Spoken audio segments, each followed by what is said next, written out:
Thank you very much. I would like to talk about assimilation of radial winds with observation error correlated in time and space. My name is Tadashi Fujita from Meteorological Research Institute, JNA. As in remote sensing technologies brought us increasingly high resolution and high frequency observational data. And one of the important issues in dealing with this data is handling of spatial and temporal correlation of observation error. And in conventional data assimilation, observation error correlation is often assumed to be negligible, requiring severe thinning and discarding many observations. And also, flow dependency in assimilation of dense observation is important to reflect detailed observational information on the analysis. And present study investigates spatial and temporal error correlation, high resolution, high frequency observations. We take radial velocity on Doppler isolators. And we also investigate effects of flow dependency in data assimilation with correlated observation error using 40 var based on the former JMA operational Meso-scale analysis extended to include flow dependency. And first, I will talk about statistical diagnosis of observation error correlation. We use a method of Desroziers and using statistics of observation minus background and observation minus analysis. And the statistical samples were generated from an experiment based on the Meso-scale analysis and running 3 hourly 40 var cycle and at a resolution of 5 kilometer in outer model and inner 15 kilometer. And a statistical period is taken to be about 1 week. And we investigate the Spatial radar located at northern Japan. And statistics is taken with cell averaged observations of the size and every 10 minutes. And this is the result for diagnosed a observation error correlation. This is the correlation along the beam. And we find that half width is about 10 to 20 kilometers, slightly increasing with distance from the site. And for temporal correlation, half width is about 30 to 50 minutes, again increasing with focus time, something representation error concerning focus model. And for the azimuthal angle correlation, we had a half width of about 15 kilometer. And based on these statistics, we modeled our error correlation to be used in data assimilation. We assumed Gaussian form, and we assumed the correlation along the beam and azimuthal angle and time. And we defined correlation for cell average observations and we assumed no elevation angle correlation. Statistics shows there was very strong, very small, probably because of the wide spacing of elevation angle compared to the beam width in our configuration. And next, we show the simple variational data assimilation with correlated observation error. This scheme runs on only 30 by 64 grid points of beam range and azimuthal angle. And observation operator is just 1. And R and V, a correlation scale is taken to be 15 kilometer. And error standard deviation is taken to be just 1. And this is the increment with full correlated observation error. And we can see this is innovation. And we can see that increments reflect detailed structure of the spatial distribution of innovations consistently. And when we try just simply neglect the correlation, so using diagonal R, then detailed structure is still present, but larger increments dominate where group innovation with identical signs are located like this. And next, we tried inflation of the diagonal R.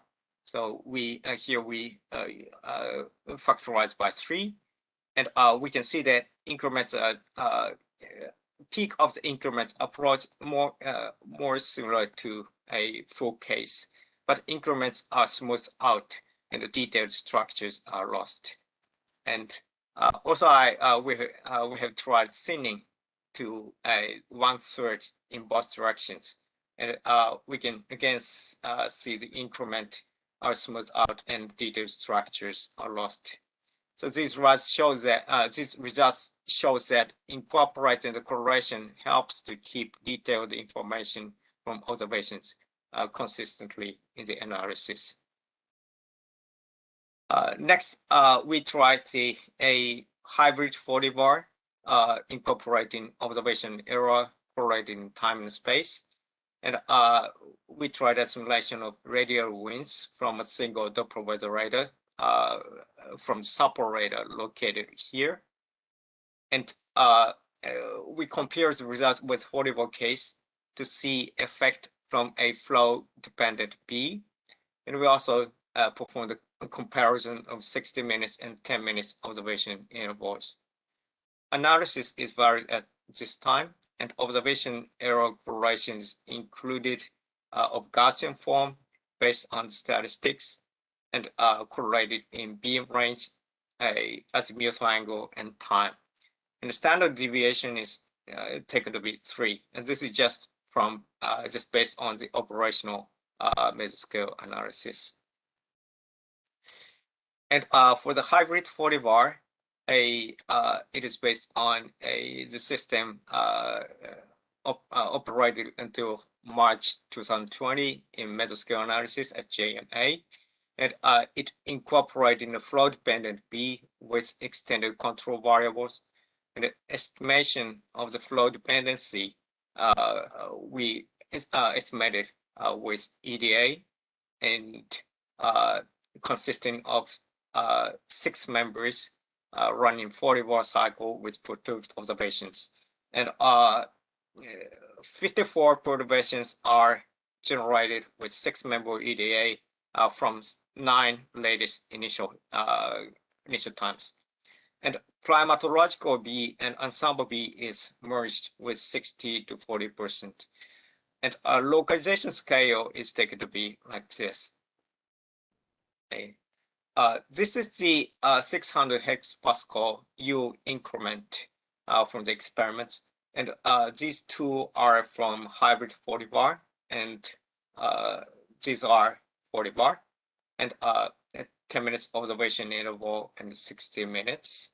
And we can see that both of the 40 bar and the hybrid 40 bar gives a structures continuous in time. So this is over the assimilation window, and we also show the 3-hour forecast. And however, a hybrid 40 bar gives a more detailed structure continuous in time. So it shows the potential to incorporate the detailed observational information in line with the model dynamics. And difference between 40 bar and hybrid 40 bar is larger than the difference between the rounds with 10 minutes and 60 minutes observation intervals. And this is the increments of radial wind from Spatial radar. And this is the innovation, and we displayed here a simple variational data simulation without considering a time evolution. So 2 plus 1D var, so azimuthal angle, direction, and beam range and time, and just Gaussian background error is used for each of these directions. And we can see that this scheme reflects detailed distribution of the innovation, but as a snapshot. And this is the beam range time correlation along this beam, like this. So time goes from here. This is the beginning of the time assimilation window, and this is the end of the window. And we can see that a pattern largely along the time axis because this scheme does not consider time evolution. And the 40 bar gives a strong modal constraint of eastward flow, so showing eastward movement of the pattern. However, it shows the crude pattern in former part of the assimilation window. So it shows a very crude pattern in the beginning of the assimilation window because of the climatological background error. And in hybrid 40 bar, we can see that again a strong modal constraint, so eastward flow can be seen clearly. However, it gives this pattern throughout the assimilation window. So even at the beginning of the assimilation window, we have a more complicated pattern compared to the 40 bar. And comparing 10 and 60 minutes observation gives similar snapshot, while detailed time evolution shows sensitivity, some sensitivity to the frequency of observations. We can see here that some positive pattern is advected eastward, and we can see that hybrid 40 bar is more constant, more located and intense this increment. We see the propagated pattern in the forecast for 3-hour forecast. We can see that this propagated wind increment towards the westward increment is better in agreement with observation at 3-hour forecast in hybrid 40 bar than 40 bar.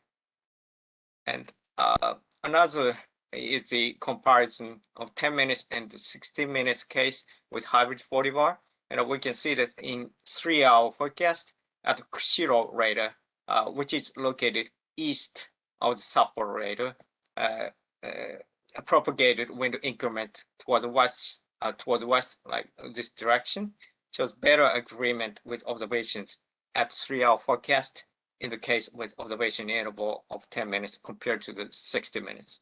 So next slide shows the effect on forecast of atmospheric situation. This slide shows the 850 hectopascal wind and wind speed and 1-hour forecast. And this is 10 minutes case, 10 minutes observation interval case. We can see that shear pattern is intensified here, and this intensification is stronger in 10-minute case. And for the 3-hour accumulated rainfall, we can see that a increase of rainfall along the shear, and which is in better corresponding to observation, despite some displacement compared to the 60 minutes case or the first case. So a promising result is obtained in forecast from high frequency data simulation with hybrid 40 bar. And next, we see the root mean square error time series against radar velocities.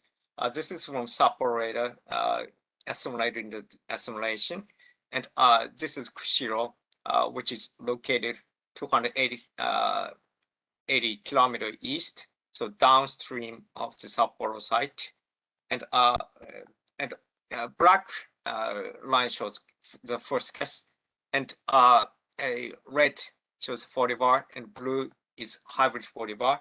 Now we can see that main impact ranges up to about 6 hours, and in Sapporo radar, and for Kushiro, it is about 8 hours. And we can see that dark blue hybrid 40 bar in with 10 minutes observation interval gives the smallest root mean square error for most of the forecast time. And hybrid 40 bar with 10 minutes observation interval consistently outperform 60 minutes observation interval. However, we can see that the dark blue 40 bar, hybrid 40 bar with 10 minutes observation, the largest root mean square error over the assimilation window for Kushiro site. And we also investigated the sensitivity experiment to the localization scale.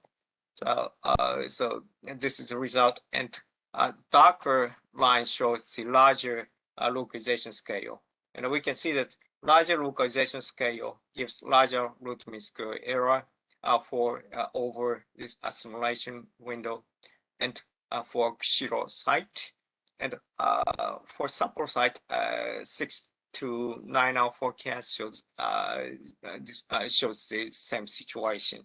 So ensemble B can be deteriorated at far ranges from the sample site using the data simulation in some locations. So sophistication may be required for ensemble configuration, and this is the future work. In summary, effective flow dependency is investigated in data simulation of high density and high frequency radial winds, applying observational error correlated in time and space. And in diagnosis of the correlation from statistics of O minus B and O minus A shows that there are correlation along the beam and in time direction and in azimuthal direction, which need to be incorporated in assimilation of high density and high frequency radial winds. And the effects of the observation error correlation in the simplified RDA is investigated, and incorporating the correlation helps to reflect the structure of innovation, keeping information from observations. And the case study with hybrid 40 shows increment from the hybrid 40 shows flow dependent profile throughout the assimilation window compared with 40 var. The hybrid 40 with high frequency observations shows promising results lasting to forecast. So suggesting the flow dependent background error becomes essential along with the correlated observation error for effective assimilation of high resolution and high frequency observations. Thank you. Thank you very much, Tadashi. So far, we don't have questions, so I assume your presentation was clear and very well done. I have one short question to slide 7. So you tried different approaches in this idealized experiment where you used thinning and inflation. So compared to using the full R, was there one of the two approaches better than the other, and why?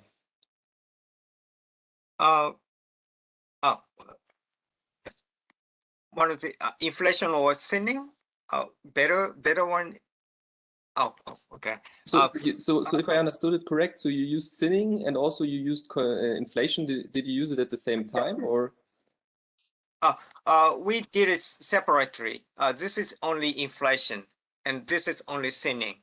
Yeah. Okay, and which of the two did perform better? Oh well, not clearly. Yeah, not clearly see the better scheme, but we also tried the another thinning depending on just on physical distance, and also searching the sequentially the observation around 1-to-1. So then we recover the localized signal, and then performance was better than just this 1/3 thinning. Okay, interesting. So we have one question by Florian Meyer from ZAMK, and he's asking, is your B isentropic spectral or grid point non-uniform in space? Chromatographical B, we use a uniform one. Okay. Just Gaussian shape. Okay, great. So then we have another question by Klaus Stefan. What is the reason why you think there is no correlation found between elevation angles? Oh, yes. In our configuration, we have only elevation angle 0.111 to 4.1, and our observation operator uses beam width very small. So probably in our configuration, spacing of the elevation angle is large. So that is probably the reason that we get small correlation. Okay, thank you very much. Then we have another question by Andrew Lawrence. He asked, did you do a brute force inversion of R? How big was each R matrix? Yes, yes.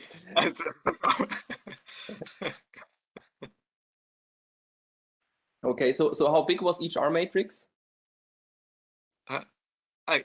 Yes, yes. We had considered no correlation for each elevation angle. So for each elevation angle, we inversed large R matrix. So. Okay.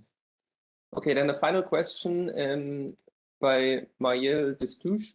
He asked, did you investigate the possibility of advecting localization between different time steps in your hybrid 4D So time propagation is done with a non-linear model and adjoint model. So we just give a background error at the beginning of the assimilation window. So localization is just needed in the beginning of the localization window. Okay, so thank you very much. If there are still more questions, please write them in the Etherpad and Tadashi could answer them later on. And we will now go on with our third presentation.